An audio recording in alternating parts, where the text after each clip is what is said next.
Oke, baik, kita lanjut ya. Hari ini masih di tanggal 3 Mei 2025. Kita akan melanjutkan materi kita akan ngomongin tentang peta besar dunia digital marketing. Jadi harus teman-teman tahu bahwa hari ini digital marketing itu channelingnya nggak cuma Meta aja. Kalau Meta itu kan dua ya, Instagram dan Facebook. Tapi masih banyak channel-channel yang lain sebenarnya. Dan kita akan coba bahas ya perbandingannya terkait channel-channel yang nanti kita akan coba bahas. Ada Meta, Instagram, ada Facebook, Instagram, ada TikTok, ada juga YouTube, ada juga email marketing. Nah, itu perbedaannya apa? Nanti kita coba bahas ya. Kemudian tujuannya hari ini kita ingin membuat gambaran menyeluruh tentang kanal-kanal utama dalam digital marketing. Tadi ya, kita akan pengenalan. Kemudian yang kedua, kita akan coba bandingkan juga antara paid dan organic traffic. Paid itu berbayar, organic itu yang tidak berbayar. Apakah secara kualitas trafficnya seperti apa?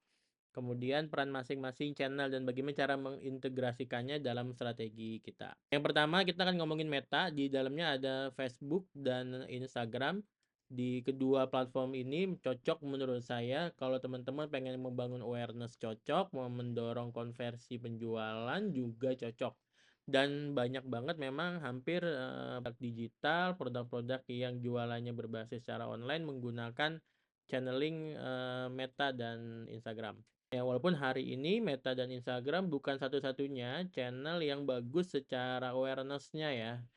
Tapi di sini ya tadi selain bisa organik juga bisa berbayar terkait masalah awareness-nya. Jadi banyak sekali tujuan traffic objective campaign yang bisa kita pakai nanti kalau kita ingin membangun awareness baik dari brand maupun personal brand kita. Bisa pakai reach misalkan, bisa pakai traffic juga bisa. Kemudian keunggulannya apa? Targetingnya berbasis behavior, interest, dan AI prediction. Walaupun ya, kemudian hari ini perkembangannya di 25 sebenarnya Meta itu lebih condong menggunakan Meta AI Prediction. Nanti saya akan coba jelaskan perbedaannya. Apakah kemudian behavior dan interest ini udah nggak dipakai lagi, Bang? Tentu masih dipakai. Cuma cara kerjanya aja kemudian sekarang tuh udah berbeda gitu ya. Nggak seperti dulu lagi. Kalau dulu tuh bener-bener kita mengarahkan, kita tuh pilotnya. Kita tuh mengarahkan si iklan itu menyasar orang-orang yang bener-bener kita target. Jadi semakin terperinci target yang kita berikan kepada Meta, semakin tepat sasaran, kurang lebih kayak gitu. Tapi hari ini kemudian berbeda. Ya, Meta karena banyak sekali keterbatasan-keterbatasan, hari ini dia berkembang menggunakan Meta AI. Gimana Bang cara kerja Meta AI-nya? Ya nanti ada pembahasannya tersendiri. Cocok untuk apa nih? Buat Meta itu ada produk ya, impulsive buying, jasa atau edukasi visual. Sebenarnya terlepas dari tiga ini banyak ya yang cocok. Karena basisnya kita testing aja nanti apakah produk yang kita punya ini cocok atau enggak. Yang keempat formatnya bisa feed, story, reels, carousel, dan WhatsApp. Nah ini yang terbaru CTWA ya atau button WhatsApp. Dia langsung direct ke WA. Bahkan informasinya ya prediksinya di WhatsApp itu kita juga bisa langsung membuat landing page nanti di depan ke depannya ya. Ini sekarang masih tahap develop dan sekarang masih baru sebatas CTWA. Bahkan ke depan tuh nanti kita bisa tracking juga pixelnya orang-orang yang klik button WhatsApp.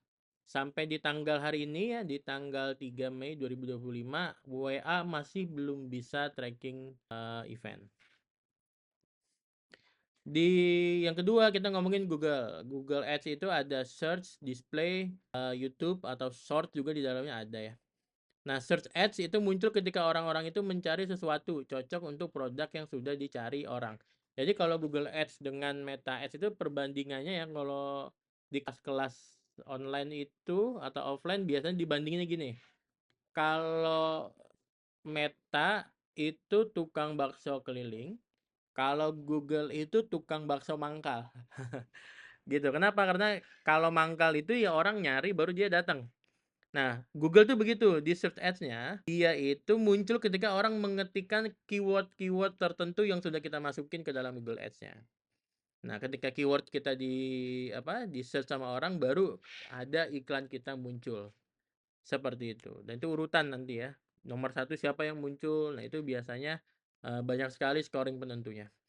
Nah, kemudian ada display ads atau banner di situs atau blog. Jadi kalau misalnya teman-teman buka situs tertentu tiba-tiba ada muncul iklannya teman-teman di sebuah website dalam bentuk banner misalkan di sampingnya atau di bar sebelah kiri, bar sebelah kanan. Nah, itu adalah display ads. Kemudian ada YouTube Ads, cocok untuk edukasi dan story telling. Berarti teman-teman ngiklan di YouTube. Ketiga iklan ini nyetingnya di Google Ads.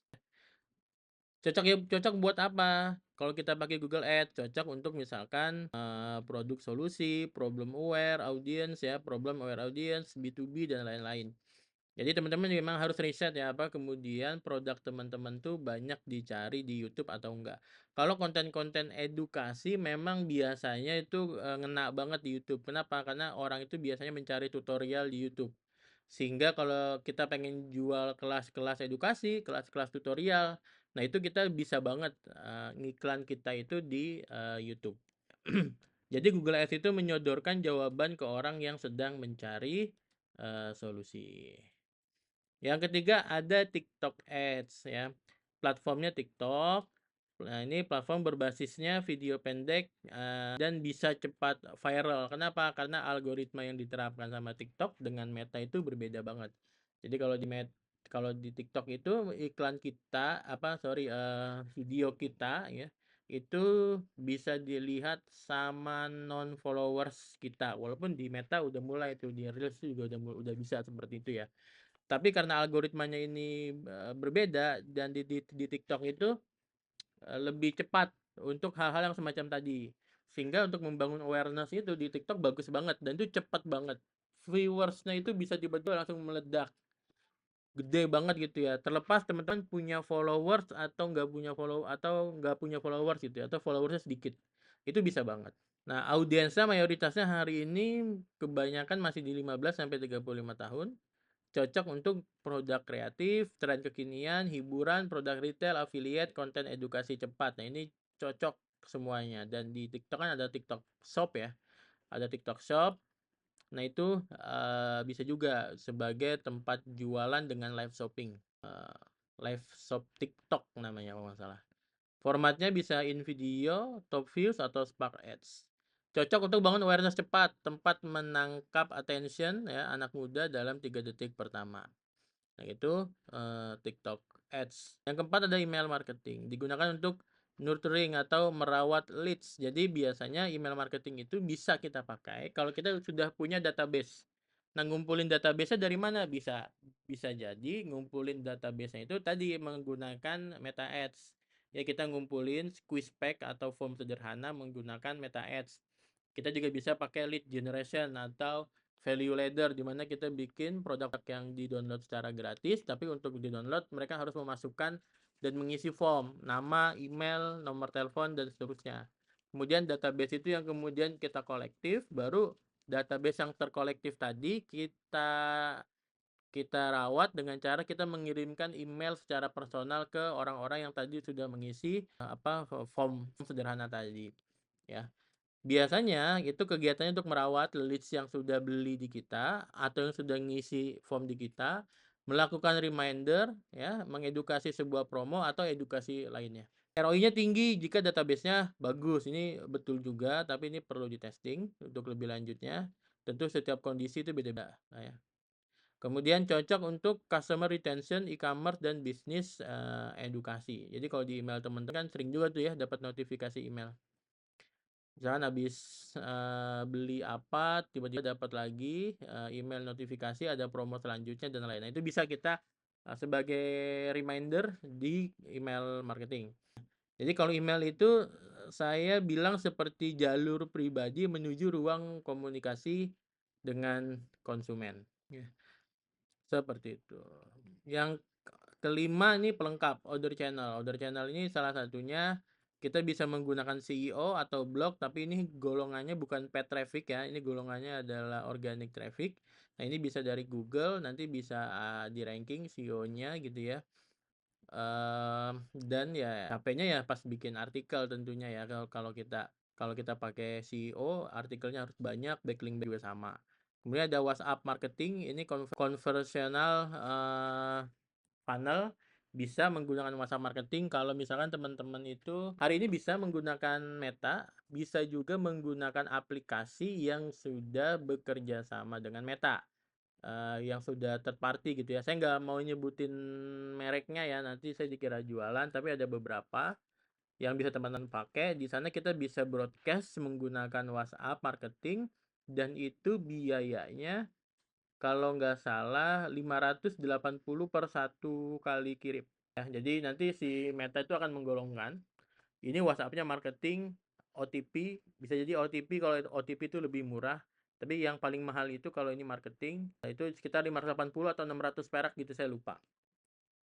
Nah, tapi kalau kita menggunakan WhatsApp marketing, ya itu anti blokir, ya, anti blokir karena kita ngiklannya tetap di Meta sebenarnya. Kemudian bisa juga affiliate atau kita pakai influencer marketing, dan ini lagi menjamur banget ya, lagi booming banget. Gimana affiliate atau afiliator itu penghasilannya bisa luar biasa, dan ini bisa kita gunakan ya sebagai, kalau sekarang kan kita sudut pandang kita sebagai penjual ya, kita sebagai pebisnis, jadi kita bisa memanfaatkan fitur affiliate. Ini di TikTok juga ada, di Shopee ada, di Tokped juga ada. Ini bisa kita manfaatkan, nanti kita kasih fee mereka berapa persen dari penjualan. Nanti mereka yang akan milih sendiri produk mana yang mau mereka jualkan. Nanti biasanya ada link ya, linknya itu sudah kebaca lah gitu ya, mungkin cookiesnya ke channel mereka, sehingga nanti setiap pembelian yang menggunakan link itu mereka akan dapat fee-nya gitu ya. Bisa juga dari Telegram, Line, atau Discord, komunitas loyal dan tersegmentasi ya. Ini bisa juga channel-channel seperti ini biasanya, tapi kalau yang Telegram, Line, dan Discord ini adalah orang-orang yang sudah beli something atau sudah mendaftar something, terus digabungkan ke dalam channel Telegram.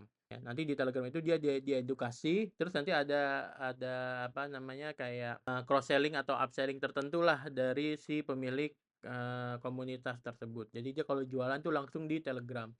Dan ini cukup aktif ya, dan cukup works gitu ya buat teman-teman yang memiliki basis komunitas, karena memang mereka sudah loyal sama kita dan percaya sama kita, sehingga produk apapun terkadang yang kita jual itu mereka pasti mau beli, dan akan menawarkan juga ke orang-orang lain.